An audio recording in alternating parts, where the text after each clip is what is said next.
हमारे देश में अपना खुद का घर खरीदना कितना मुश्किल है ये सबको पता है, पर अभी जो मैं तुम्हें दिखाने जा रहा हूँ वो देख के तुम्हारा खून खौल जाएगा। ये है गुड़गांव में 100 करोड़ का फ्लैट। जी हाँ, 100 करोड़ का फ्लैट। और 100 करोड़ के फ्लैट के बाहर ये हाल है। बारिश के पानी से सड़क बिल्कुल नदी बन चुकी है। तुम इस पे बोटिंग कर सकते हो, नाव चला सकते हो, स्विमिंग कर सकते हो। और दूसरी तरफ ये है अमेरिका में 10 करोड़ का लग्जूरियस विला। इतना प्यारा घर, ग्रीनरी हर जगह, वेल मेंटेन्ड एनवायरनमेंट, साफ सफाई हर जगह, जैसे किसी मूवी का सीन हो। इस देश में ऑलरेडी इतनी कम अपॉर्चुनिटी है, और इतनी कम अपॉर्चुनिटी होने के बाद अगर कोई थोड़े बहुत पैसे कमा के खुद का घर बना भी लेता है तो उसे ऐसे एनवायरनमेंट में रहना पड़ता है। अमेरिका में एक बहुत प्यारा कॉन्सेप्ट है जिसे सुन के तुम्हें मजा आ जाएगा। जैसे इंडिया में मोहल्ले होते हैं, अमेरिका में मोहल्ले को मोहल्ला नहीं बोलते, अमेरिका में मोहल्ले को बोलते हैं सबर्बन एरिया। अमेरिका के सबर्ब्स में ये कॉन्सेप्ट है कि वहां के मोहल्ले में जितने भी घर हैं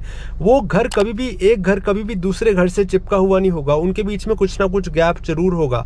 हर घर के सामने खुद का लॉन होना कंपलसरी है, क्योंकि वहां की सरकार ग्रीनरी को इंपॉर्टेंस देती है। पर हमारे यहाँ अगर लॉ बना भी दिया ना कि घर के सामने ग्रीनरी होनी चाहिए, तो लोग ग्रीनरी मेंटेन ही नहीं करेंगे, उनके घर के सामने जंगल खड़ा हो जाएगा। जब अमेरिका और यूरोप के घर बनते हैं तो प्रिवेसी को ध्यान में रख के बनाए जाते हैं कि एक घर की दीवार दूसरे घर की दीवार से चिपकी ना हो, उनके बीच में गैप हो, क्योंकि वहां पे हर इंसान अपने पर्सनल स्पेस की वैल्यू करता है। पर हमारे यहाँ पे पर्सनल स्पेस और प्राइवेसी कोई साइंस फिक्शन की बातें लगती हैं, बहुत दूर की बातें लगती हैं। और ये जितने भी लोग बोलते हैं ना कि पॉपुलेशन की वजह से हमारे देश का हाल बुरा है, भाई तुम चाइना से देखो, उससे सीखो, कितनी साफ सफाई है वहां पे। चलो मैं मानता हूँ चाइना में भी अमेरिका यूरोप की तरह खुले खुले घर नहीं होते, वहां पे भी हाई राइज सोसाइटीज होती हैं। पर the moment you go downstairs and walk around the street, you realise कि भाई कितनी साफ सफाई है, कितना अच्छा एनवायरनमेंट है। आपके घरों में प्रॉपर इलेक्ट्रिसिटी का सप्लाई आ रहा है, साफ पानी आपको पीने को मिल रहा है, AQI कम है।